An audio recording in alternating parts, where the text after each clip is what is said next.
आज हम कुछ ऐसे हीरोज और ऐसे आइकन्स की स्टोरीज के बारे में बात कर रहे हैं जिन्होंने खुद सोसाइटी के इविल्स को सहा और दूसरी महिलाओं के लिए एक मोटिवेशन और उन्हीं इविल्स को खत्म करने का एक जरिया बनी।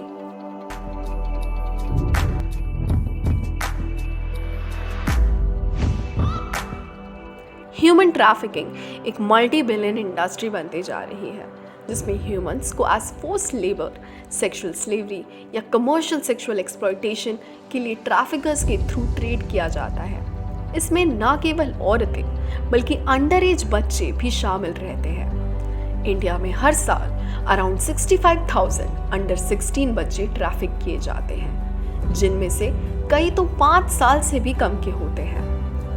उनको ट्रैफिक करने के बाद ब्रॉथल ले जाकर जबरदस्ती प्रोस्टिट्यूशन में ढकेल दिया जाता है। Around 20,000 women and children are forced into prostitution each year. Neeta Krishnan एक trained medical and psychiatric social worker है। She is full of courage and determination. वो अपने एनजीओ प्रज्वला के द्वारा इंडिया का लार्जेस्ट रिहैबिलिटेशन सेंटर मैनेज करती है। वो और उनकी टीम देश भर के अलग अलग शहरों और गांवों में रेस्क्यू ऑपरेशंस चलाते हैं। उन्होंने अभी तक 17,000 से ज़्यादा लोगों को सेक्सुअल ट्रैफिकिंग का शिकार होने से बचाया है। What kept the fire burning in her to fight the evil relentlessly is her own traumatic personal experience. जब वो 15 साल की थी तब उधर 8 आदमियों द्वारा उनका गैंग रेप किया गया, मगर इस इंसिडेंट से उन्होंने अपनी हिम्मत नहीं हारी। She chose to survive this incident and fight the excluding society. उस डरावने हादसे के बाद सुनीता ने अपने गुस्से, अपने फ्रस्ट्रेशन को एक सही डायरेक्शन में चैनलाइज किया और उन लोगों की मदद करने की ठानी जो इन्हीं हादसों से जूझ चुके थे या जूझ रहे थे। 1996 में उन्होंने हैदराबाद के पास अपना एक एनजीओ बनवाया। उनका ये एनजीओ देश भर में grass root level rescue operations चलाता है और न केवल विक्टिम्स को सपोर्ट देता है बल्कि सेक्स ट्रैफिकर्स को भी अरेस्ट करवाता है। प्रज्वला विक्टिम्स को लीगल और सोशल सपोर्ट देता है और उन्हें इकोनॉमिकली भी सपोर्ट करता है। उन्हें ऑल्टरनेटिव स्किल्स में ट्रेन करता है जिन्हें नॉर्मली हमारा समाज मर्दों वाले काम समझता है। विक्टिम्स का न केवल इन स्किल से एम्प्लॉयमेंट बल्कि एक सेंस ऑफ कॉन्फिडेंस और होप भी मिलती है।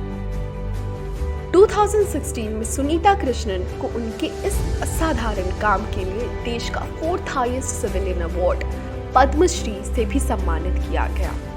वो कहती हैं, हमारे देश की सबसे बड़ी प्रॉब्लम है attitude of the people. Society never accepts the victim, it looks at her from a doubtful I. Sunita Krishnan is an inspiration. She has surpassed all boundaries of human courage and brought the victims of human trafficking back to the mainstream society.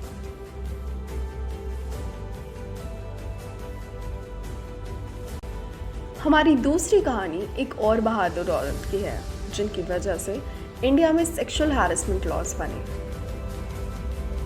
भावरी देवी। भावरी देवी राजस्थान के एक छोटे से गांव से social worker हैं। वो महिलाओं के हक के लिए कानून लाने में देश की सबसे जानी मानी महिलाओं में से एक है। उन्होंने समाज में बाल विवाह, यौन शोषण के खिलाफ और विमेंस एजुकेशन को बढ़ावा देने के लिए सिग्निफिकेंट कंट्रीब्यूशन दिया है। भावरी देवी एक बेहद ही हिम्मती महिला है।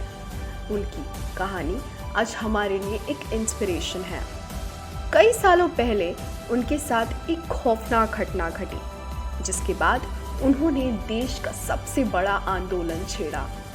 1922 में ऊंची जाति के आदमियों के द्वारा भावरी देवी का गैंग रेप हुआ था क्योंकि उन्होंने एक 9 महीने के नवजात लड़की के बाल विवाह को रुकवाने की कोशिश की। इसकी कंप्लेंट करने पर पुलिस और कोर्ट्स ने भावरी को ही झूठा केस बताकर असली दोषियों को रिहा कर दिया गया।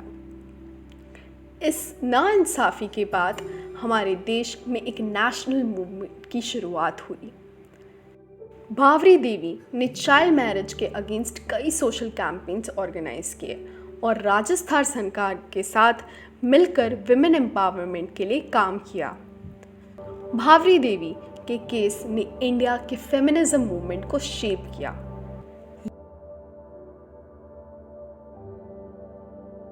भावरी देवी के इंसाफ की लड़ाई कोर्ट में आज तक चल रही है, मगर उन्हीं के डेडिकेशन और हिम्मत की वजह से 1997 में इंडिया की फेमस विशाखा गाइडलाइंस बनाई गई।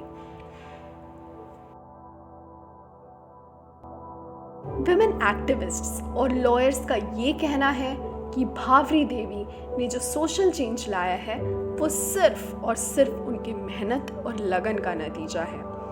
A number of groups जिन्होंने भावरी देवी के द्वारा लाया गया सोशल चेंज को सेलिब्रेट किया, उन्होंने एक PIL सुप्रीम कोर्ट में फाइल की under the collective platform of Vishakha और बाकी राजस्थान के विमेन ऑर्गेनाइजेशंस द्वारा फाइल किया ये पिटिशन आज हम द फेमस विशाखा गाइडलाइंस के नाम से जानते हैं, जो विमेन को वर्क प्लेस हरासमेंट से प्रोटेक्ट करने के लिए ली डाउन किया गया था। इसी एक लैंडमार्क जजमेंट को कहा जाता है which provides the basic definitions of sexual harassment at workplace and provides guidelines to deal with it। ये हमारे देश की महिलाओं के लिए एक बहुत बड़ी लीगल जीत मानी जाती है।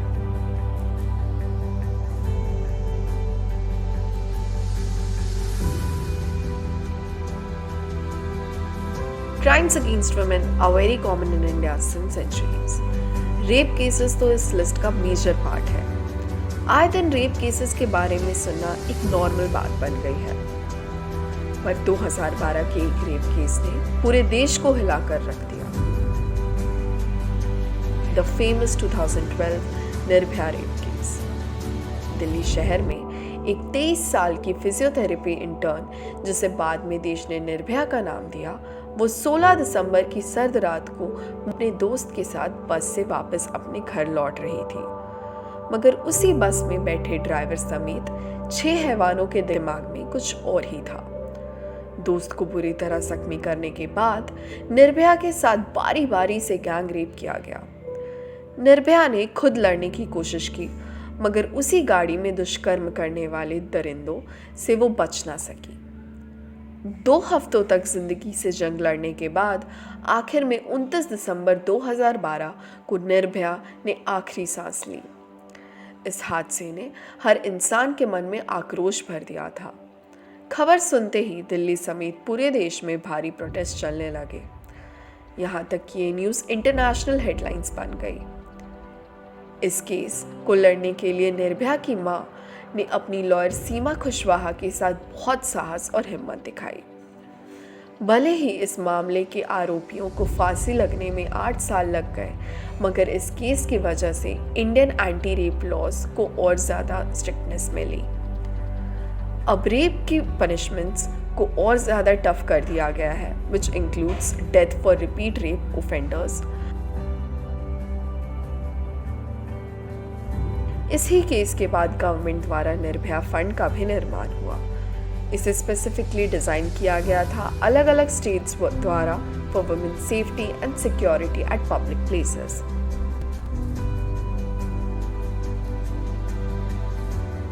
Women crimes are still very prevalent in our country, and just the laws are not enough to ensure their security. But only because of these courageous women, the society is trying to become a better place. Laws have become a game of made and fade. Let's take a step ahead and look what is beyond laws. It is our morals and courage that will bring the change.